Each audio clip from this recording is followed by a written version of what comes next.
Brady was a perfectly healthy kid. We always joke, like, can't our kids get an ear infection? No, we had to go big. We went straight for liver failure. I picked him up from the bus and he had like jaundice in his eyes. Sent us up to Jacksonville. Longest ambulance ride of our lives. So he spent a couple weeks in the Pediatric intensive care unit, and they finally figured out a way to treat it. And it started clearing up. I was at my house and I am very energetic, so I always like run around, and I kept getting these bruises on like my arms and my knees. It started getting really bad. So Brady, he got all those bruises and they did blood work, and we found out the night before her birthday. I was at dance and I had called her and it was like, where are you? I'm done. And she's like, I have to take your brother to the hospital. And I like freaked out. Just the ride alone, I unclicked the seatbelt and he was purple from just the seatbelt because of his low platelet count. Like it was basically internal bleeding. And then to find out that his body isn't producing white blood cells, it's not producing red, no platelets, like what is going on? It's like it jumped from his liver to his blood.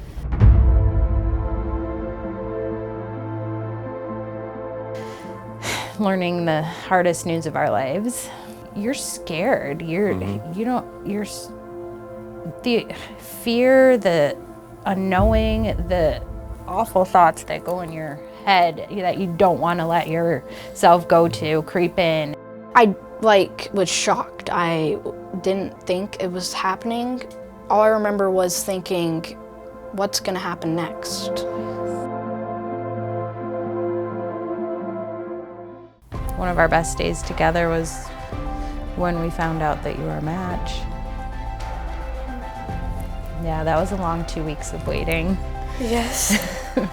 I'm watching one of my children go into one room to give life to my other child.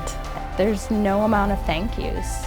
Well, to find where the transplant was in the hospital, I couldn't go in there yet. And I got in the elevator, and there were 4 women in the elevator, and they were talking about how wonderful the room came out. And I'm like, oh man, he's gonna just love this. What do you even think of this? It made me feel like 10 times better. I loved it. I loved all the colors and all the stuff. I can only thank that room for half the knowledge I know about basketball today.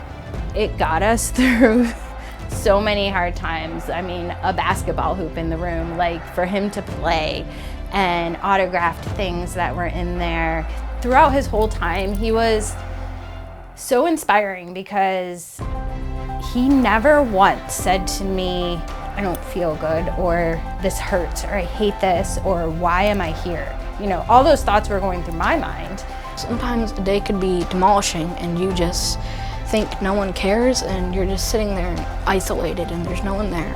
And just getting a text message saying, hey, do you want to play? Or hey, do you want to hang out?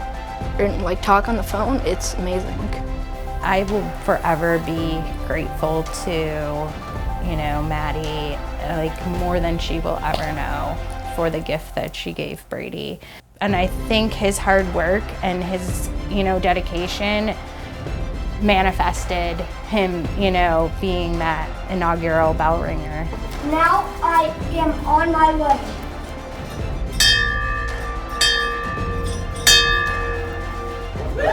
I was sick and I could have died, and the fact that I was able to survive and ring that bell is amazing, and anyone who gets to ring that bell is so happy in that moment that they're finally be able to go home and enjoy their life. Thank you, Kids Beating Cancer, for taking care of my boy. Thank you all very much with all my heart.